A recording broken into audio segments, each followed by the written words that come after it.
What is good, everybody? It's your boy Big HK, Captain of University, and today we're going to talk about Apex Legends. But today we're going to do something a little bit different, right? We're not going to talk about a movement guide or a character-specific guide.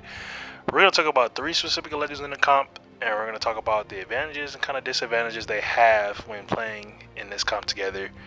And we're going to kind of give you the aspects of what's going on through players' minds when you pick these characters and they're on your team. Then I'm going to offer you 3 tips that I think could be advantageous when you're playing the game that could probably help you out if you have this kind of mentality when you play with this comp. Today, we're talking about Octane, Loba, and Krypto in a comp together. As you see, I'm playing a match right now. I'm playing as Krypto, and I have Octane and Loba on my team. And the game went well, but overall, I think the squad comp was pretty bad. Let's talk about why. So, starting out, Octane.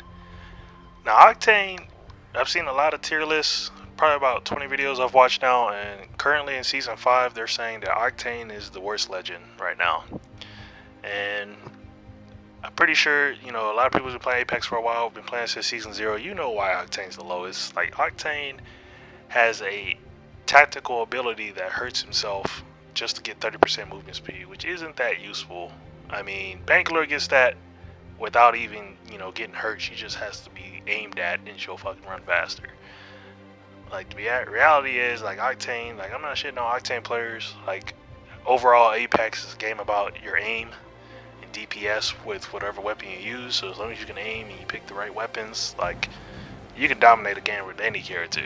But when I have an Octane on my team, me personally, and I feel like a lot of players feel this too, is that I feel like we're at a disadvantage currently because Octane is going to stem probably non-stop if he's bad, and then now I know that when he's in a fight he's already going down because he's already at a lower threshold because he constantly keeps stemming, especially if he's facing a Caustic or Gibby. Like, it's pretty much over. Like, I consider Octane pretty much dead at that point, and I'm thinking about, as Krypto anyway, I'm going to think about how am I going to pick up his banner with my drone.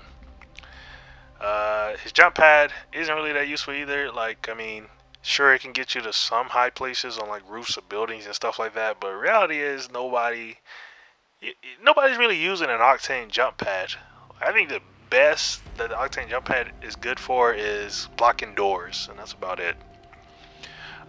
Next up, let's go ahead and talk about Loba.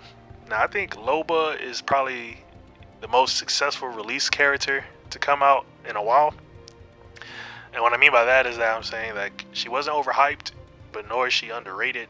And then they also designed a map to fit around her so she can be high in the meta to start with. And I'm talking about the charge towers.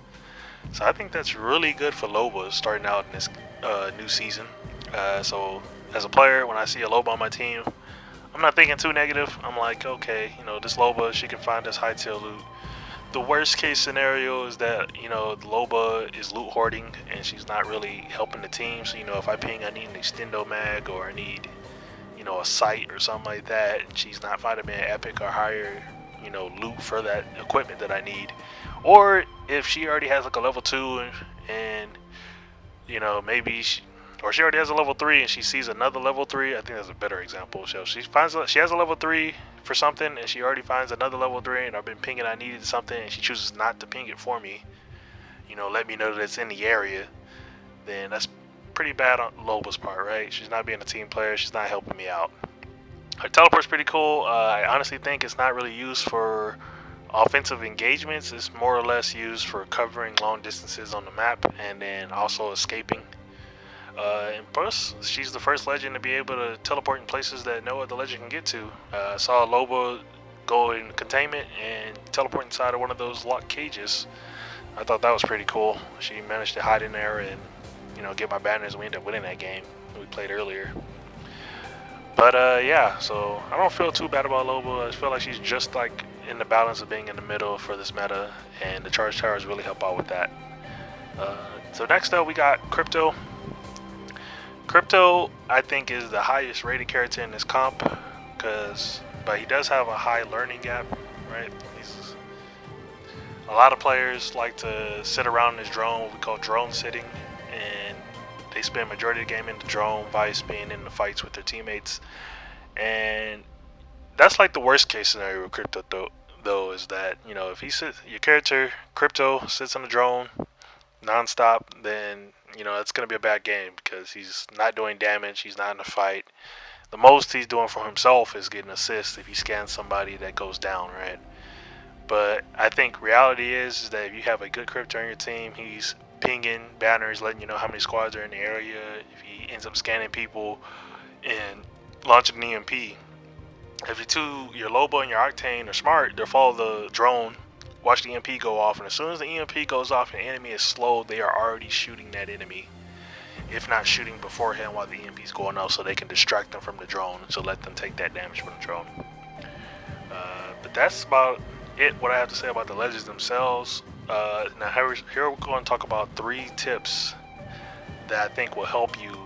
And these tips aren't like big time tips or like movement or anything like that. It's just like a mentality to kind of have when you have these characters on your team, so you can have your team be the most successful in a match. The first tip I'm gonna give you guys is that for Loba and Krypto, starting out, you need to land at a charge tower.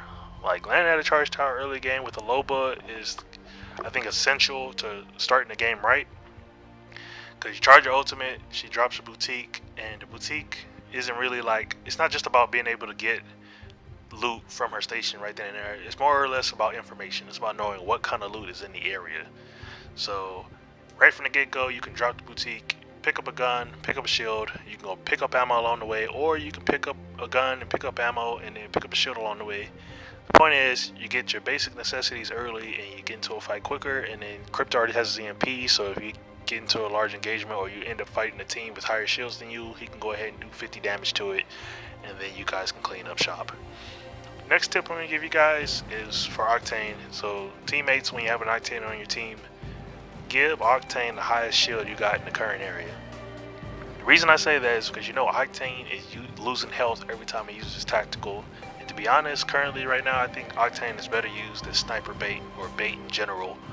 Because one, he can outrun any legend, you know, maybe besides Bangalore, but Bangalore has to be aimed at for stuff to go off, right? But Octane can at least outrun enemies with his tactical, and even throw down a jump pad or two to make him a little harder to hit as he's moving around the map.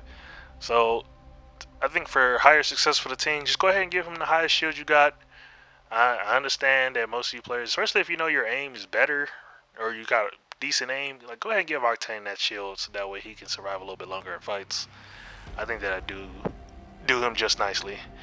And then the last tip I have is, you know, if you're playing with a Crypto on your team, I suggest try to slow ball play with him. Like, especially if he's not trash, if he's pinging banners, letting you know how many squads are in the area, or he's fucking, you know, EMPing people regular and then getting out of the drone, help you in the fight. Like, follow your Crypto. Listen to what he's pinging. Listen to what he's saying.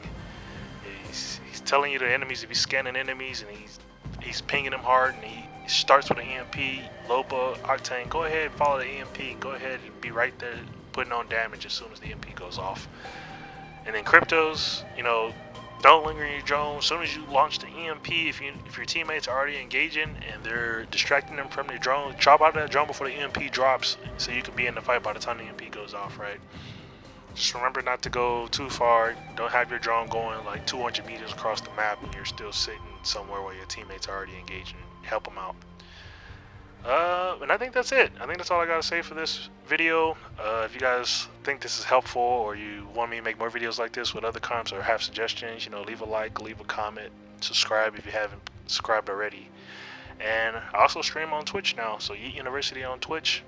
I've been streaming pretty much every day at random times, either during the day or at night. Come check me out. We'll have some fun together. Peace out. This is where it ends.